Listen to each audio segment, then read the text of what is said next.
Donald Trump രണ്ടാം തവണയും US പ്രസിഡന്റായി അധികാരത്തിൽ കയറിയതു മുതൽ കൂട്ട നാടുകടത്തൽ തുടങ്ങി നേരത്തെ വാഗ്ദാനം ചെയ്തതുപോലെ ഓരോ വാഗ്ദാനങ്ങളും നിറവേറ്റാനുള്ള ലക്ഷ്യത്തിലേക്കാണ് ട്രംപിന്റെ പോക്ക്. ആദ്യ വാഗ്ദാനങ്ങളിൽ ഏറ്റവും പ്രധാനപ്പെട്ടവയായ നാടുകടത്തൽ പദ്ധതി പുരോഗമിക്കുന്നതിനിടയിൽ തനിക്കെതിരായ കേസുകളിൽ പ്രവർത്തിച്ച ജസ്റ്റിസ് ഡിപ്പാർട്ട്മെന്റ് പ്രോസിക്യൂട്ടർമാരെ ട്രംപ് പുറത്താക്കിയതായ വാർത്തകളാണ് ഇപ്പോൾ പുറത്തുവരുന്നത്. 2020 പ്രസിഡന്റ് തെരഞ്ഞെടുപ്പ് അട്ടിമറി കേസിൽ അന്വേഷണം നടത്തിയ US നീതിന്യായ മന്ത്രാലയത്തിന്റെ ഉദ്യോഗസ്ഥരെ പ്രസിഡന്റ് ഡൊണാൾഡ് ട്രംപ് കൂട്ടത്തോടെ സ്ഥലം മാറ്റുകയായിരുന്നു. ഒരു ഡസനിലേറെ ഉദ്യോഗസ്ഥരെയാണ് ട്രംപ് യാതൊരു മുന്നറിയിപ്പുകളും നൽകാതെ സ്ഥലം മാറ്റിയത്. കൂടാതെ ഈ അപ്രതീക്ഷിത സ്ഥലം മാറ്റൽ നടപടിയിൽ പ്രതിഷേധിച്ച് US നീതിന്യായ മന്ത്രാലയത്തിലെ അഴിമതി വിരുദ്ധ വിഭാഗം ചീഫ് പ്രോസിക്യൂട്ടർ കോറി അമാൻഡ്സൺ രാജിവെക്കുകയും ചെയ്തു. ട്രംപിനെതിരായ 2 ക്രിമിനൽ അന്വേഷണങ്ങളിൽ പ്രവർത്തിച്ചിരുന്ന ഒരു ഡസനിലധികം പ്രോസിക്യൂട്ടർമാരെ പ്രത്യേക അഭിഭാഷകൻ ജാക്ക് സ്മിത്തിന് വേണ്ടി പുറത്താക്കിയതായി ആക്ടിംഗ് അറ്റോർണി ജനറൽ ജെയിംസ് വ്യക്തമാക്കി. കൂടാതെ സർക്കാർ ഏജൻസികളുടെ സമഗ്രതയും പ്രൊഫഷണലിസവും സംരക്ഷിക്കാൻ ഉദ്ദേശിച്ചുകൊണ്ടുള്ള ഒരു നിയമങ്ങളുടെ ഗുരുതരമായ ലംഘനമാണ് ഫയറിംഗ് എന്നാണ് നീതിന്യായ വകുപ്പിലെ ഉദ്യോഗസ്ഥർ ഇതിനെക്കുറിച്ച് പറയുന്നത്. അതേസമയം പ്രതികാരം തിരിച്ചടിയായി നൽകുന്ന പ്രസിഡന്റിനു വേണ്ടി പ്രവർത്തിക്കുന്ന ഒരു അവ്യക്തമായ ആക്ടിംഗ് അറ്റോർണി ജനറലും ഉയർന്ന നിലവാരമുള്ള കുറച്ച് ഉപദേശകരുമാണ് ഇത്തരമൊരു നിർണായകവും അക്രമാസക്തവുമായ നടപടിക്ക് തുടക്കമിട്ടതെന്നാണ് ഇതിനെ കൂടുതൽ ഞെട്ടിപ്പിക്കുന്നതെന്നും നീതിന്യായ വകുപ്പിലെ വിദഗ്ധർ ചൂണ്ടിക്കാട്ടി. പിരിച്ചുവിടലുകളിൽ പലതും അഭിഭാഷകരെ ലക്ഷ്യം വെച്ചുകൊണ്ടുള്ളതാണെന്നും രാഷ്ട്രീയേതര ജീവനക്കാർക്കുള്ള സിവിൽ സർവീസ് സംരക്ഷണം മിക്കവാറും ലംഘിച്ചതാണെന്നും ചില ആളുകളും വ്യക്തമാക്കിയിട്ടുണ്ട്.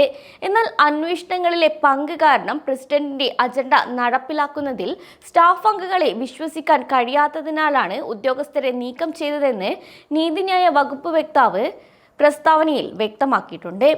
അതേസമയം നീക്കം പെട്ടെന്നായിരുന്നു, എന്നാൽ അപ്രതീക്ഷിതമായിരുന്നില്ല എന്നാണ് മറ്റു ചിലർ അഭിപ്രായപ്പെടുന്നത്. കൂടാതെ സ്മിത്തിനെ സ്ഥാനമേറ്റയുടൻ പുറത്താക്കുമെന്ന് ട്രംപ് നേരത്തെ പ്രതിജ്ഞയെടുത്തിരുന്നു.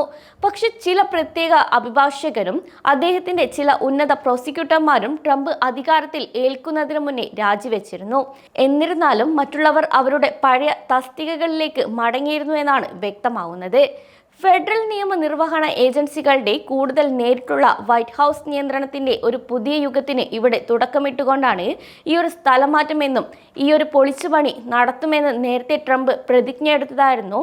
എന്നാൽ പെട്ടെന്ന് ഈ ഒരു നടപടി ഉണ്ടാകുമെന്ന് അറിയില്ല എന്നും ഡിപ്പാർട്ട്മെന്റിൽ രണ്ടാമത്തെ ആഴ്ചയിലുണ്ടായ ഇത് ഞെട്ടിപ്പിക്കുന്ന മാറ്റങ്ങളാണെന്നും ആശങ്കകൾ നൽകുന്നതായും അദ്ദേഹം അറിയിച്ചു.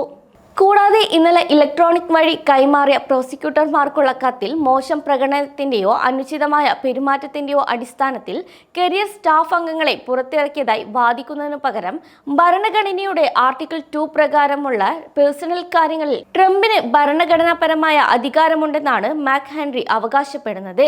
അതേസമയം ഇത് അപൂർവമായ കാര്യമാണ് എന്നും ഈ ആളുകളുടെ കരിയർ സ്റ്റാറ്റസ് കണക്കിലെടുക്കുമ്പോൾ ഇത് അവരെ പ്രസിഡന്റിന്റെ പിരിച്ചുവിടലിന് വിധേയമാക്കുന്നില്ല.